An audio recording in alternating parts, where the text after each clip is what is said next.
প্রিয় ছাত্রছাত্রীরা কেমন আছো তোমরা? আশা করি সবাই ভালো আছো। আজকে তোমাদের জন্য একটা বিশেষ সাজেশন। তো ক্যালকাটা ইউনিভার্সিটির আন্ডারে যে সমস্ত কলেজ রয়েছে সেই সমস্ত কলেজে যারা বিএ সেকেন্ড সেমিস্টার এবং যাদের ফিলসফি মেজর এবং মাইনর রয়েছে তাদের জন্য আজকের এই সাজেশনটি খুবই গুরুত্বপূর্ণ। তো তোমাদের মধ্যে অনেকেই অনুরোধ করেছে যে স্যার এই মেজর মাইনরের একটা সাজেশন দেওয়ার জন্য।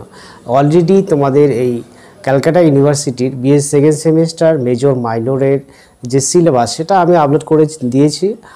যদি কেউ দেখে না থাকো তাহলে অবশ্যই প্লে লিস্টে গিয়ে সেই সিলেবাসটি তোমরা দেখতে পাবে। তো আজকে তোমাদের যেহেতু মেজর এবং মাইনর, মেজর 2 এবং মাইনর 2 যে সিলেবাস সেটা হচ্ছে একই সিলেবাস। অতএব আমার এই সাজেশনটি মেজর এবং মাইনর দুটোর জন্যই কিন্তু খুবই গুরুত্বপূর্ণ।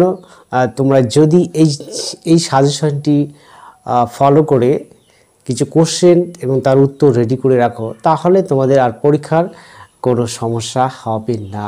তো ডিয়ার স্টুডেন্ট, আমার এই চ্যানেলে ফিলসফির অনেক নোট আমি দিয়েছি তোমাদের সিলেবাস ওয়াইজ। সেই নোটগুলো তোমরা কিন্তু প্লেলিস্টে গিয়ে সেখান থেকে তোমরা দেখতে পাবে। তো আজকে তোমাদের জন্য একটা বিশেষ যে সাজেশন সেটা আমি বলবো। তোমাদের জন্য কিছু কোশ্চেন আমি এখানে রেখেছি। আর তোমরা সবাই জানোই যে তোমাদের কোশ্চেন প্যাটার্ন হচ্ছে টোটাল মার্ক হচ্ছে 75, অর্থাৎ 75 নম্বরের পরীক্ষা। আর সেখানে 5 নম্বরের দুটো কোশ্চেন দিতে হবে, আর 10 নম্বরের দুটো, আর হচ্ছে 15 নম্বরই 3টা কোশ্চেনের উত্তর দিতে হবে। তো তোমাদের প্রথমে আমি যেটা রেখেছি সেটা হচ্ছে 5 নম্বরের প্রশ্ন। তোমাদের সিলেবাস হচ্ছে যে আউটলাইন অফ ইন্ডিয়ান ফিলসফি। এই আউটলাইন অফ ইন্ডিয়ান ফিলসফি বলতে সমগ্র ফিলসফি, সমগ্র যে ইন্ডিয়ান ফিলসফিটা রয়েছে সমস্ত কিছুকেই কিন্তু রিফার করে। তো তোমাদের যে টপিকগুলো সিলেবাসে দিয়েছে সেই টপিকগুলোর থেকে যে যে কোশ্চেনগুলো তোমাদের পরীক্ষায় আসতে পারে সেই সমস্ত কোশ্চেন নিয়ে আমি আলোচনা করব। তো প্রথমে যেটা তোমাদের জন্য রেখেছি সেগুলো কি, 1 নম্বরে রেখেছি ঋণ সম্পর্কে আলোচনা করো। 2 নম্বরে রেখেছি ঋতু সম্পর্কে। আর ঋণ এবং ঋতু দুটোই কিন্তু তোমাদের পরীক্ষায় আসতে পারে, ভেরি ভেরি ভেরি ইম্পর্টেন্ট। ঋতু সম্পর্কে একটা নোট রেডি করে রাখবে, আর ঋতু সম্পর্কে একটা নোট রেডি করে রাখবে। একটা যদি 5-এ আসে তাহলে আর 10-এ আসতে পারে, ঠিক আছে? দুটোই রেডি করে রাখবে। নেক্সট কোশ্চেন রেখেছি তোমাদের যে কর্মবাদের মূল নীতিগুলি সম্পর্কে আলোচনা করো। কর্মবাদ সম্পর্কে আলোচনা করো। দেখো, এই কর্মবাদ কিন্তু সমস্ত দর্শনে মেনে নেয়নি। যারা যারা মেনে নিয়েছে তারা কি বলেছে এই কর্মবাদ সম্পর্কে সেটা নিয়ে একটা নোট রেডি করে রাখবে। নেক্সট কোশ্চেন রেখেছি তোমাদের জন্য যে বেদ শব্দটির আক্ষরিক অর্থ কী? বেদ কয়টি ভাগে বিভক্ত? যে কোনো একটি ভাগ আলোচনা করো। এই সমস্ত কিছু একসঙ্গে দিলে সেটা তোমাদের 10-এ হয়ে যাবে। আর যদি 5-এ আসে তাহলে বলবে যে বেদ শব্দটির আক্ষরিক অর্থ আলোচনা করো। আর 10-এ যদি আসে তাহলে বলবে যে বেদ শব্দটির আক্ষরিক অর্থ কি, বেদ কয়টি ভাগে বিভক্ত। এইভাবে একটা বড় কোশ্চেন আসতে পারে। নেক্সট কোশ্চেন তোমাদের জন্য রেখেছি 5 নম্বর কোশ্চেন, আস্তিক ও নাস্তিক দর্শনের মধ্যে পার্থক্য লিখো।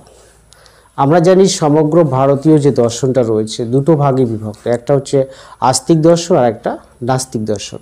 আস্তিক দর্শনে রয়েছে 6টি আস্তিক দর্শন, ন্যায়, বৈশেষিক, সাংখ্য, যোগ, মীমাংসা এবং বেদান্ত দর্শন। আর নাস্তিক দর্শনে রয়েছে 3টা দর্শন, 4 ভাগ বৌদ্ধ এবং জৈন। তো এই আস্তিক এবং নাস্তিক, এই দর্শন আস্তিক এবং নাস্তিকের মধ্যে পার্থক্য, এই পার্থক্যটা খুব সোজা কোশ্চেন। আমার চ্যানেলেও উত্তর আমি দিয়েছি, সেটা তোমরা প্লে লিস্ট থেকে দেখে নিতে পারবে। এই নোটটি তোমরা রেডি করে রাখবে। আর হচ্ছে স্বরদর্শন বলতে কি বোঝায়, এটা একটা 5 নম্বরের কোশ্চেন আসতে পারে।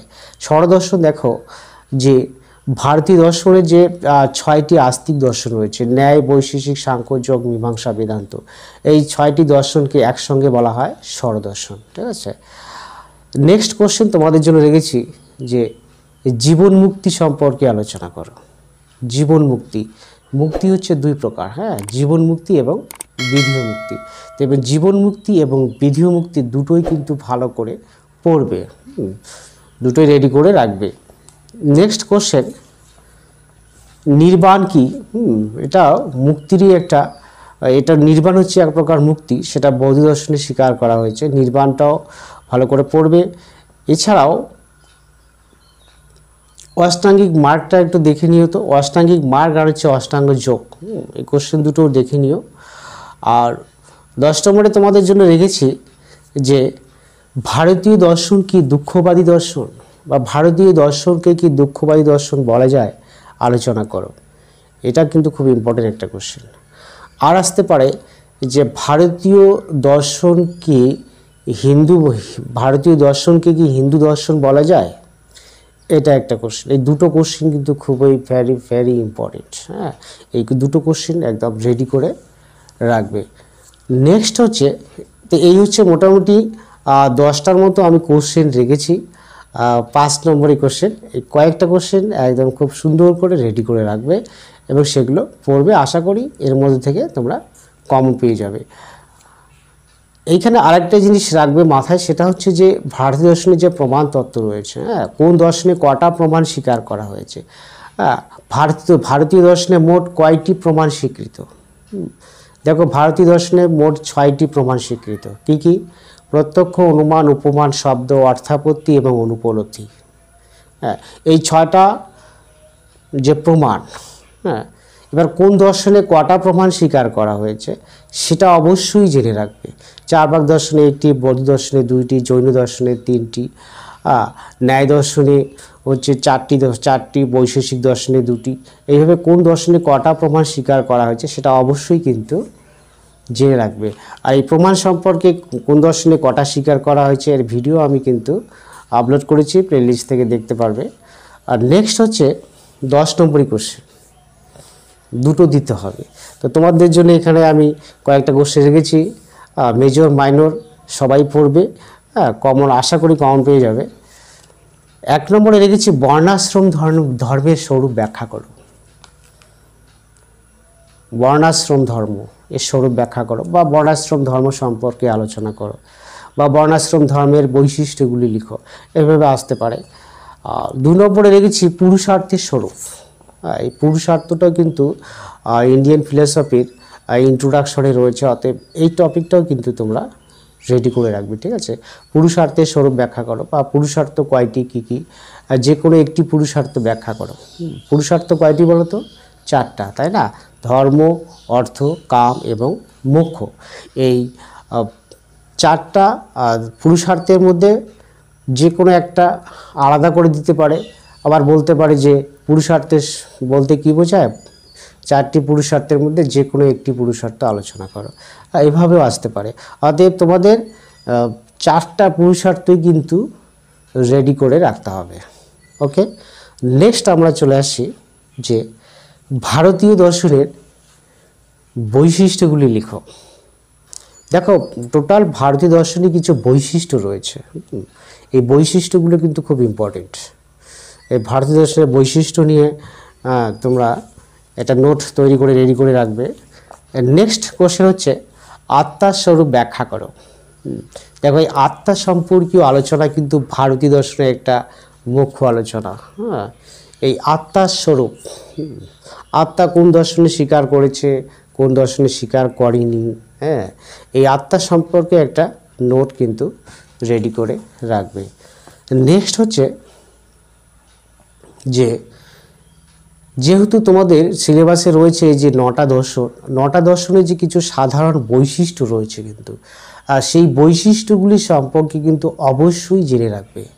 বলতে পারে চারবাক দর্শনের কিছু বৈশিষ্ট্য লিখো, বৈশেষিক দর্শনের কিছু বৈশিষ্ট্য লিখো, হ্যাঁ, বা ন্যায়, বৈশেষিক, সাংখ্য, যোগ, যে কোনো একটা দর্শনের নাম দিয়ে বলতে পারে বৈশিষ্ট্যগুলি লিখো।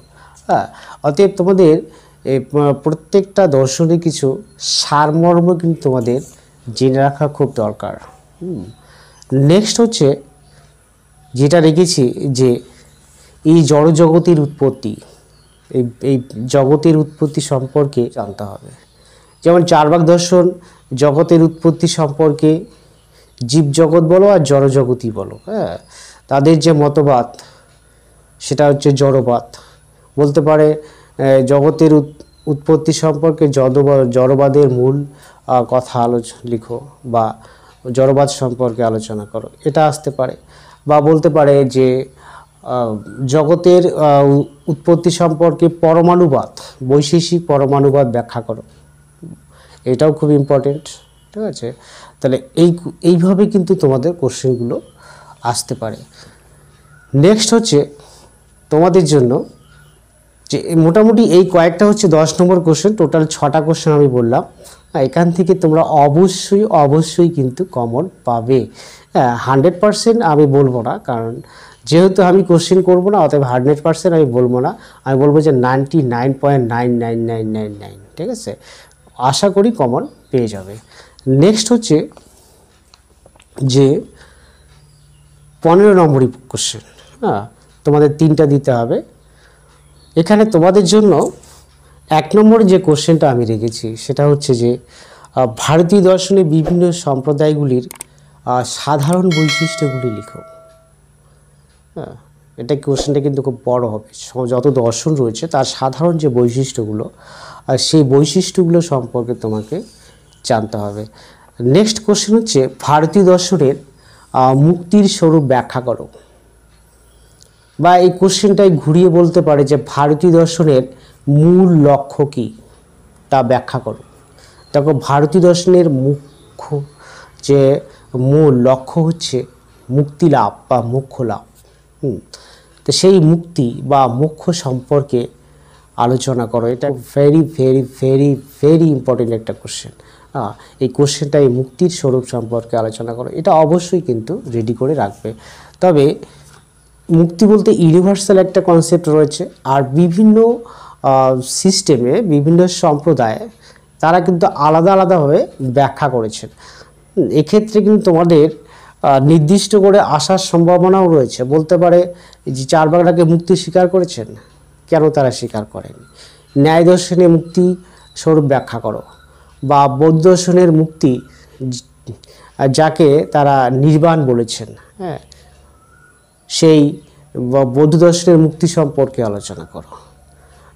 ঠিক আছে, বা কৈবল্য লাভ, কৈবল্য মানেও কিন্তু মুক্তি। তো এই বিভিন্ন দর্শনে এই মুক্তি শব্দটাকে বিভিন্নভাবে তারা ব্যাখ্যা করেছেন। অবশ্যই তোমাদের সেই বিষয়গুলো জানতে হবে। তবে মুক্তির থেকে কিন্তু কোশ্চেন 100% আসবেই। নেক্সট হচ্ছে তোমাদের জন্য রেখেছি 10 নম্বরের কোশ্চেন, সেটা হচ্ছে ধর্ম বলতে কি বোঝায়। সাধারণ ধর্ম এবং অসাধারণ ধর্মের মধ্যে পার্থক্য লিখো। Very very important question. হ্যাঁ, ভারতীয় দর্শনের যে 4টা পুরুষার্থ, ধর্ম, অর্থ, কাম, মোক্ষ, তার মধ্যে একটা হচ্ছে ধর্ম। তো এই ধর্ম বলতে কি বোঝায়? ধর্মের যে শ্রেণীবিভাগ রয়েছে, ধর্মের শ্রেণীবিভাগে 3 প্রকার ধর্ম রয়েছে: সাধারণ ধর্ম, অসাধারণ ধর্ম এবং বর্ণাশ্রম ধর্ম।